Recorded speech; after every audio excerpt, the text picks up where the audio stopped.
Dieu n'a pas pour nous le projet que nous vivions des regrets, n'a pas pour nous le but que nous passions à côté de certaines choses, de se dire « Ah, si j'avais fait ci, si j'avais fait ça, ah, peut-être que si j'avais dit ceci. » C'est pas ce que Dieu veut pour nous, mes frères et sœurs.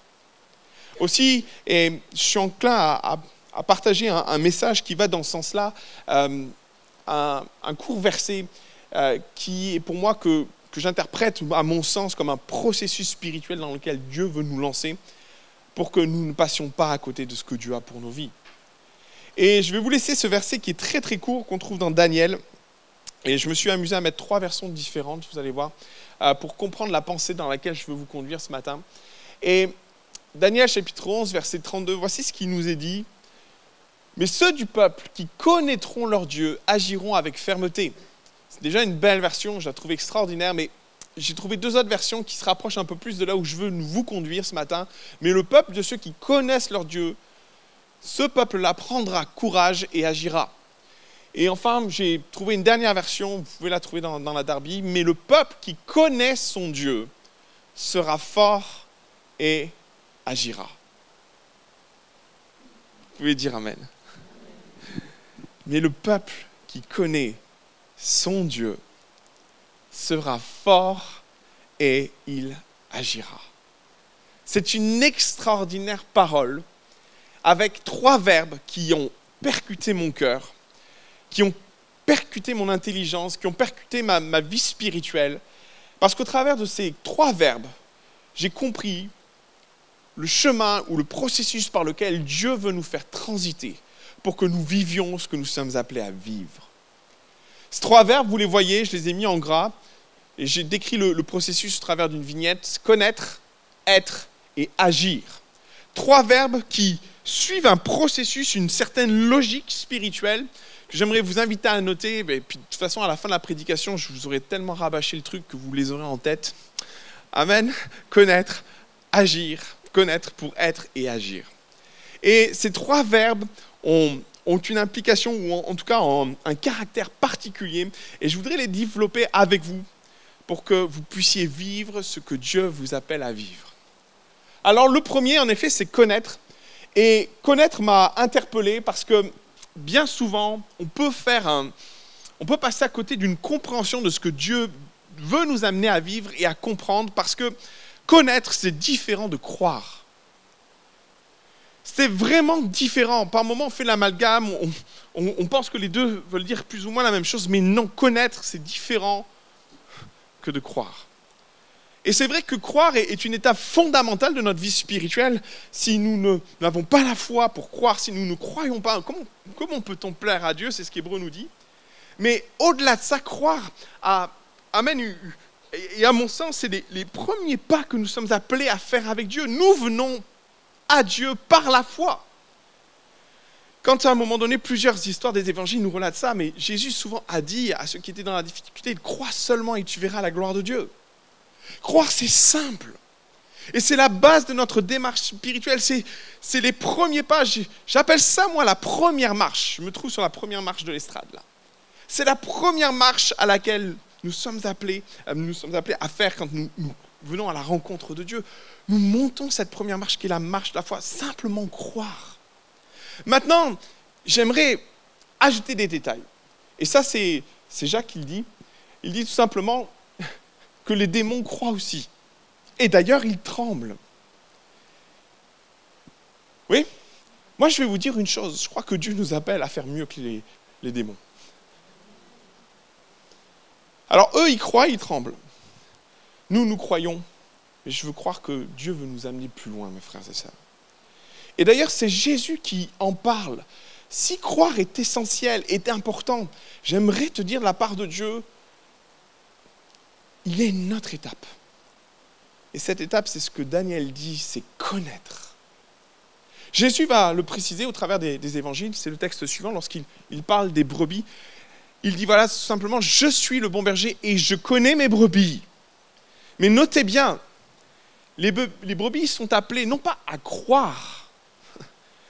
Jésus dit, et je suis connu d'elles. C'est-à-dire que si à un moment donné, nous venons à Jésus par la foi, en croyant simplement, l'étape suivante dans laquelle nous devons courir, vers laquelle nous devons aspirer, vers laquelle nous devons aller, c'est connaître. Et souvent, spirituellement, on peut se limiter au simple fait de croire. Parce que, mes frères et sœurs, la foi est puissante. Parce que la foi, quand Jésus dit aux personnes qui étaient autour de lui, crois seulement et tu verras la gloire de Dieu, ces gens-là, par la foi, ont vu la gloire de Dieu. Et vous savez, il y a comme une facilité qui peut s'installer dans nos vies spirituelles à rester sur la première marche, qui est la foi. Ah mais écoutez, je prie, je vois la gloire de Dieu. Pourquoi j'irai plus loin? Pourquoi je vivrai plus? Pourquoi je chercherai à approfondir? Pourquoi je chercherai à connaître? La foi me suffit. Sauf que, à un moment donné, Dieu va t'attendre au tournant. Et croire ne suffira plus. Notamment par moments, lorsque nous avons besoin de perspective, lorsque nous avons besoin d'avancer dans nos vies spirituelles, lorsque nous sommes par moments bloqués, lorsqu'on a besoin de réponses, par moments on attend et on dit « Seigneur, mais pourquoi tu ne me réponds pas? Pourquoi tu ne me parles pas ?» Il est peut-être possible que Dieu est en train d'œuvrer en toi de telle façon à te faire basculer dans le fait de le connaître. Vous savez, connaître, ça va au-delà de croire, parce que souvent je vis ça avec mon épouse, et messieurs, vous vivez ça sans doute avec vos épouses, et mesdames, vous connaissez aussi très bien vos maris, au point de savoir ce qu'ils pourraient dire en fonction de circonstances, sans forcément avoir besoin qu'ils le disent. Vous connaissez finalement tellement l'autre que vous savez ce qu'il serait capable de faire en fonction de circonstances. Et quelque part, ce n'est pas qu'on est devin, mais on connaît tellement bien la personne qu'on est capable de deviner ce qu'elle serait à même de faire ou de dire en fonction d'une certaine circonstance. Parce que des fois, nous sommes tellement dans l'attente que Dieu nous parle. Parle-moi, Seigneur. Et Dieu pourrait nous dire, mais si tu me connais, si tu me connaissais vraiment, est-ce que tu ne serais pas non plus en mesure de savoir exactement ce que j'attends de toi? Je laisse ça sur votre cœur parce que c'est tellement important de comprendre que par moments, spirituellement, il nous faut accepter cette bascule. Il nous faut accepter de passer de croire à connaître. Parce que nous pouvons éventuellement rester des années au niveau de croire, alors que Dieu nous attend au niveau connaître. Et si peut-être dans ta vie aujourd'hui, tu vis une situation de blocage spirituel où le ciel te semble d'airain, peut-être que Dieu est en train de dire hey, connais-moi. Connais-moi. La foi, c'est extraordinaire. La foi déplace les montagnes. Mais moi, je t'attends dans un autre rendez-vous, dans un autre type d'échange, dans un autre niveau de relation qui fera que tu connaîtras ton Dieu suffisamment pour savoir ce qu'il attend et ce qu'il veut de toi. Daniel emploie ce mot, et il n'emploie pas le mot croire en son Dieu, mais il dit le peuple qui connaît son Dieu sera fort. C'est mon deuxième point. S'il nous faut connaître, le processus démarre à connaître et nous amène à devenir, à être. Vous savez, c'est très intéressant parce que dans l'idée du texte et dans l'idée du processus, parce que je connais, alors je deviens. Il est une évidence qu'au plus on connaît notre Dieu, au plus Dieu amorce en nous une transformation de fond. Bien souvent, des chrétiens vivent ce que moi j'appelle une crise identitaire. À savoir, ils savent ce qu'ils pourraient vivre sans jamais le vivre. Ils connaissent la paix de Dieu sans jamais pour autant la vivre. Ils lisent les Écritures quand il dit « Et cette paix qui surpasse toute intelligence vous gardera dans sa paix. » Mais avec ce constat tragique, mais je ne le vis pas. Pourquoi je ne vis pas ça? Et l'une des raisons profondes au fait que nous passons à côté de ce que Dieu veut nous amener à vivre, c'est parce qu'on ne le connaît pas. Le connaître va générer en toi les transformations qui te conduira à savoir qui tu es. Et ce que tu es appelé à être. Aussi, mes frères et sœurs, on nous trouvera tout un tas de façons, tout un tas de méthodes qui vont, soi-disant, nous apprendre à comprendre qui nous sommes. J'aime beaucoup la psychologie. je lis des tas de trucs et j'utilise des moyens et des outils psychologiques, mes frères et sœurs. Mais par moments, penser que c'est le moyen de se découvrir soi, c'est passer à côté de certaines réalités. Même, vous pouvez avoir des méthodes pour le développement personnel. Et je ne renie pas toutes ces méthodes, je ne renie pas la psychologie, je ne renie pas toutes ces pratiques et ces choses qui se font. Il y a des choses qui sont très intéressantes. Mais je vais vous dire une vérité. La plupart du temps, toutes ces méthodes m'ont amené à un constat. Sans toi, je ne peux rien faire, Seigneur. Aussi, vous savez, ça pourrait avoir une tendance limitative dans nos vies. Ah, mais moi, je suis comme ça. Je ne vais peut-être pas m'aventurer dans ce domaine-là. Et souvent, lorsque je discute avec des personnes et que je parle du fait que Dieu pourrait éventuellement les appeler à devenir des leaders, des choses particulières, ils sont un peu comme Moïse, ils argumentent. Ah mais voyez, j'ai ça dans ma vie, et puis j'ai fait éventuellement des tests pour comprendre qui je suis, et je me rends compte que non, c'est pas trop ma place. Ok, pas de problème. Je ne suis pas en train de renier tout ce qui se fait, attention. Je trouve qu'il y a des choses qui sont très intéressantes. Mais au fait de dire, quelque part, sans toi je ne peux rien faire, il faut associer je puis tout par celui qui me fortifie. Alors je ne suis pas en train de vous lâcher sur les désirs de vos cœurs, parce que la base de ce que nous sommes appelés à vivre est ce que Dieu veut que nous vivions, comprenez ? Aussi, il ne faut pas non plus confondre nos désirs et les désirs de Dieu. Maintenant, il est une vérité. Comprendre ce que nous avons besoin de comprendre sur nous-mêmes, bizarrement, on va le trouver dans ce que Dieu a à nous dire et à nous faire comprendre de qui il est, lui. Aussi, le connaître nous donnera de mieux nous connaître nous-mêmes. Parce que lorsque nous apprenons à le connaître, et lorsque nous vivons ce que j'appelle cette intimité de relation qui fait que, Seigneur, en fonction des circonstances que je vis, j'ai confiance en toi. Job est extraordinaire alors qu'il vit les conflits, alors qu'il vit les difficultés et l'épreuve dans sa vie. Il a été capable de sortir une phrase extraordinaire. Je sais que mon Rédempteur est vivant et qu'il se lèvera le dernier. Et comprenez, le mot « je sais » veut dire plein de choses en hébreu. Il veut dire deux choses. Il veut dire, oui, en fait, l'idée de savoir, mais l'idée aussi qu'il connaît son Dieu. Parce que je connais mon Dieu, alors je sais qu'il se lèvera.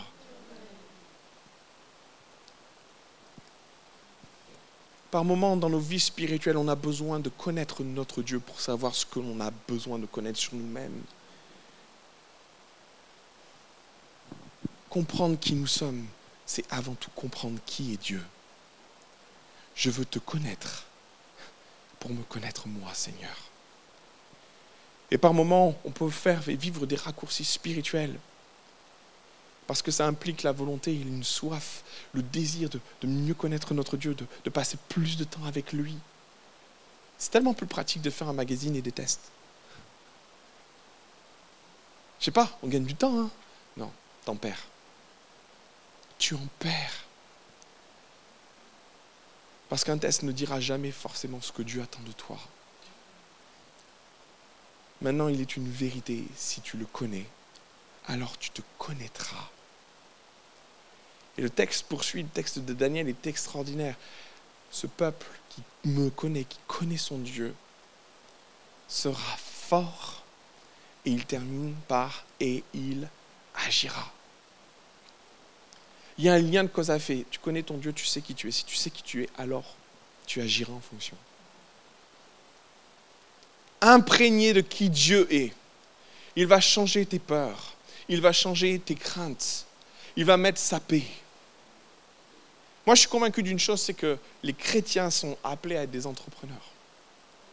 Je suis convaincu d'une chose, c'est que les chrétiens sont appelés à révolutionner la surface de la terre. Ils l'ont déjà fait. Et je suis convaincu qu'il viendra un temps où l'Église va reprendre sa position dans ce monde. Sauf que si nous ne savons pas qui nous sommes, si nous vivons une crise identitaire parce que nous ne savons pas qui est notre Dieu, mes frères et sœurs, on va passer à côté de beaucoup de choses parce que nous aurons peur d'agir, parce que nous n'aurons pas l'audace, parce que nous ne connaîtrons pas suffisamment notre Dieu pour savoir qu'il est en train de nous parler. Notez le texte quand Jésus dit, il parle de ses brebis. Il dit oui, je connais mes brebis et mes brebis me connaissent. Notez ce que Jésus dit par la suite. Il dit une vérité juste extraordinaire. J'appelle mes brebis et elles entendent et reconnaissent ma voix.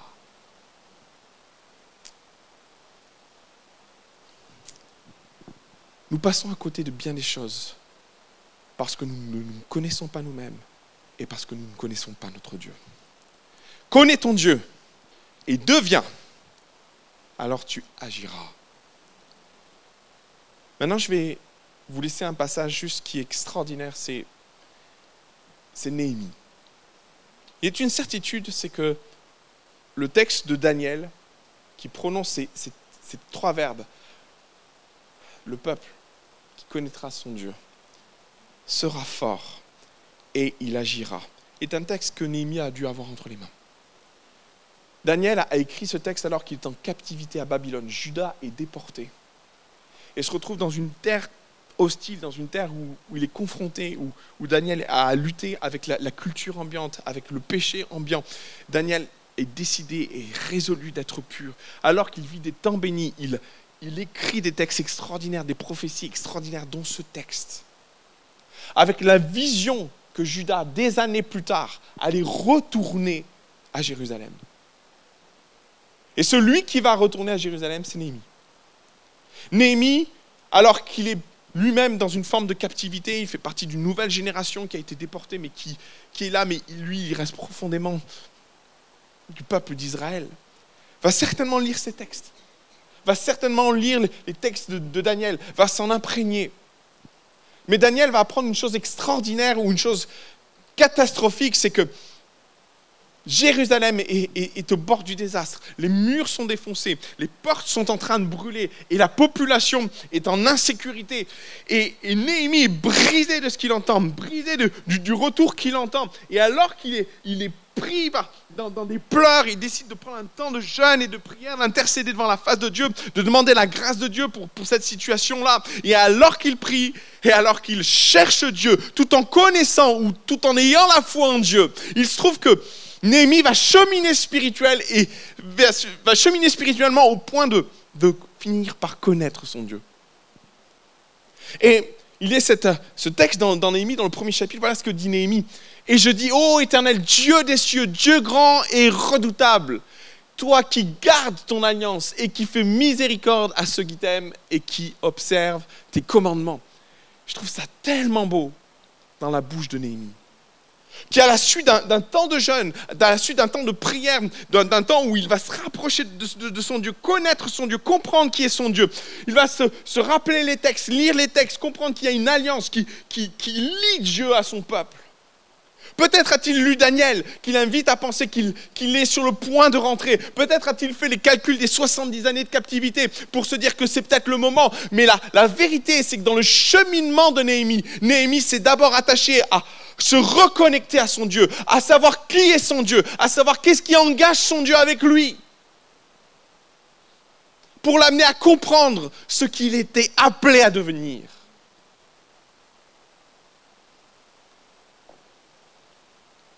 À la fin de ce chapitre extraordinaire de Néhémie, chapitre 1, voilà ce que Néhémie va dire.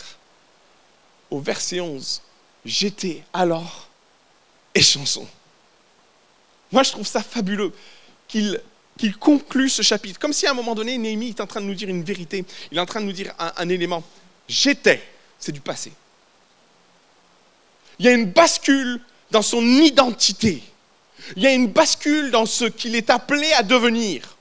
Autant il était chanson jusque-là, mais en cherchant la face de Dieu, il se rend compte que Dieu l'appelle à autre chose.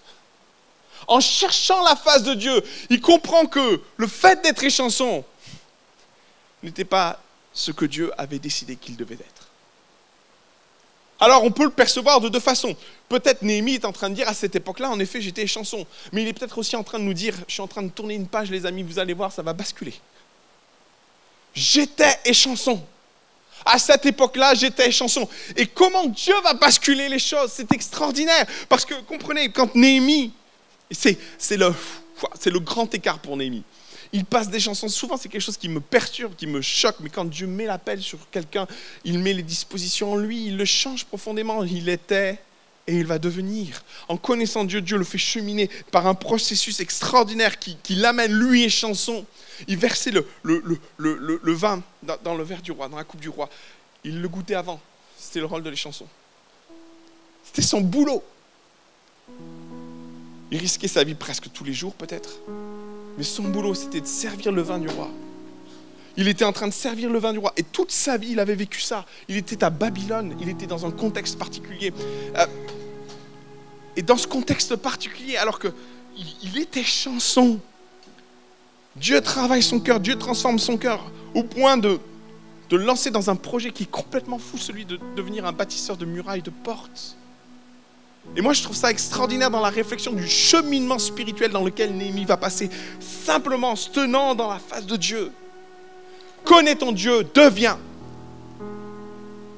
Il est passé par un temps, Néhémie, à chercher la face de son Dieu, et à la sortie de ça, il n'est plus le même.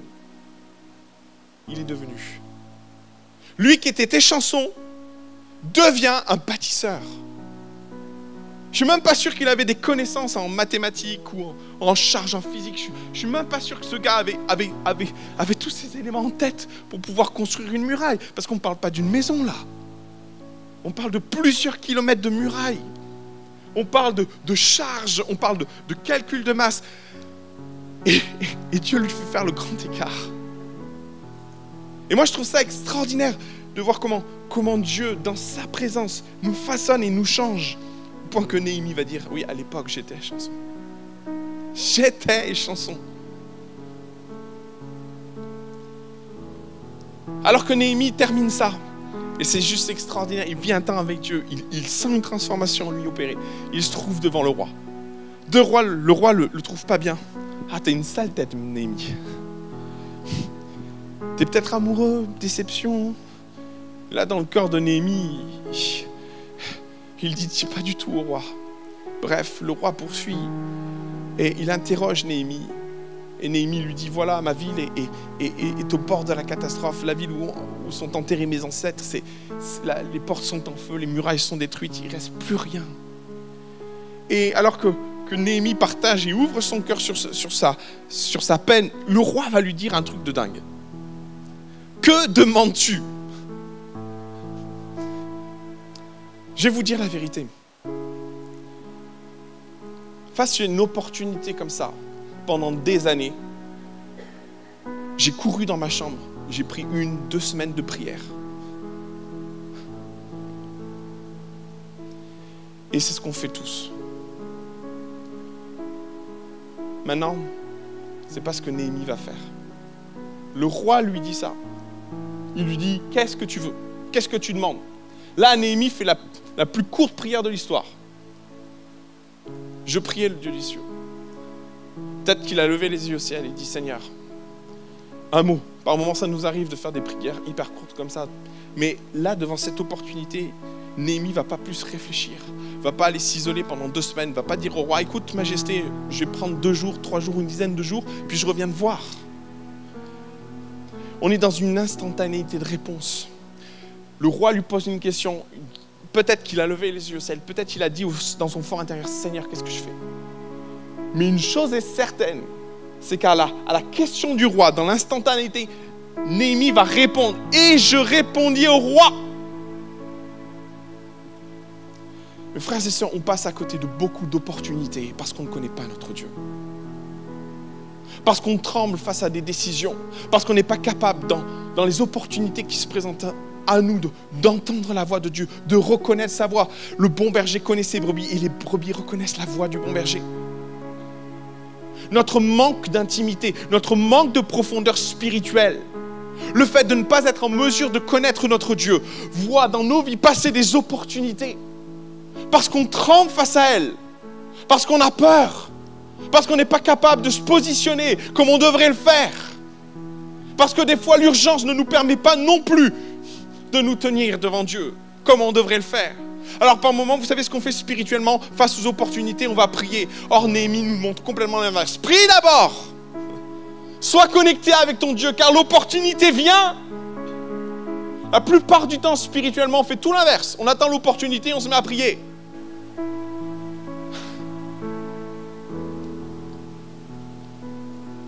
Est-ce que tu connais ton Dieu ? Est-ce que tu le connais suffisamment pour devenir agir? Parce que Dieu veut que son peuple agisse, mes frères et sœurs. Il ne veut pas que son peuple tremble face aux opportunités qui seront les siennes, face au train qui passe. Et souvent dans nos vies, parce qu'on ne connaît pas suffisamment notre Dieu, on reste sur le quai et on dit « Seigneur, est-ce que c'est de toi? Est-ce que c'est pas de toi ?» Il y aura des opportunités qui ne seront pas de Dieu, mes frères et sœurs, il y en a toujours. Mais si Dieu t'ouvre la porte, qui t'appelle à vivre ce qu'il veut que tu vives, que feras-tu? Iras-tu jeûner pendant 15 jours? Et peut-être tu n'auras même pas la réponse. Parce que Dieu ne te donnera pas la réponse. Il veut que tu le connaisses. Et par moments, connaître implique sentir. Sentir, entendre sa voix dans les opportunités. Entendre sa voix dans les possibilités qu'il met devant nous. Néhémie était prêt. Il connaissait. Il l'était. Et il a agi. Je crois qu'à un moment donné dans nos vies, il faut faire le choix de dire « Seigneur, je ne veux pas rester qu'au niveau de la foi. » C'est bien la foi. C'est extraordinaire la foi. Ça déplace les montagnes. Je voudrais te laisser un texte extraordinaire. C'est un texte que Jésus va dire, on va remonter s'il te plaît. Un texte que Jésus va dire lorsqu'il va parler de ceux qui auront prophétisé, de ceux qui auront fait des miracles en son nom. Plusieurs me diront ce jour-là, Seigneur, Seigneur, n'avons-nous pas prophétisé en ton nom? N'avons-nous pas chassé les démons en ton nom? Et n'avons-nous pas fait plusieurs miracles en ton nom? Vous savez, ce texte m'a souvent interpellé. Comment on peut vivre la puissance de Dieu, la gloire de Dieu? Parce que c'est des vrais miracles qu'ils ont vécu. Hein. Comment on peut vivre autant de choses et s'entendre dire de la part de Dieu? Alors je leur dirai ouvertement, je ne vous ai jamais connus. La vérité, mes frères et sœurs, ce texte-là, il renvoie au fait que spirituellement, on n'a jamais voulu grandir. On a voulu se contenter de la foi. La foi est une puissance, mes frères et sœurs. Elle agit pour celui qui croit. Elle peut déplacer des montagnes. Dans le nom de Jésus, c'est ce que dit la parole. Et la parole ne se renie pas dans nos vies. Et on est tenté vraiment de demeurer à ce niveau-là et se contenter d'une foi puissante parce qu'agissante. Dieu ne renie pas sa parole. La foi est une puissance. Mais elle est différente de connaître. Et quand Dieu nous appelle à le connaître, il amène notre dimension spirituelle dans nos vies. Il nous amène à aller au-delà de la foi, à monter une marche supérieure, à vivre les choses différemment.